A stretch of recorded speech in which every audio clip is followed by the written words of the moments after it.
اللہ وبرکاتہ۔ دعوت و تبلیغ کا سبق نمبر 6۔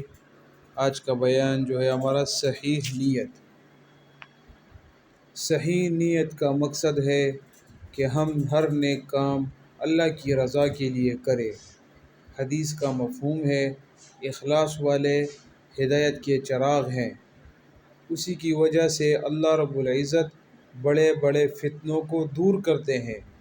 ایک حدیث کا مفہوم ہے بنی اسرائیل میں قحط آ گیا اور کھانے کو کچھ نہیں ملتا تھا۔ ایک بندہ ریت کے ٹیلے کے قریب سے گزر رہا تھا۔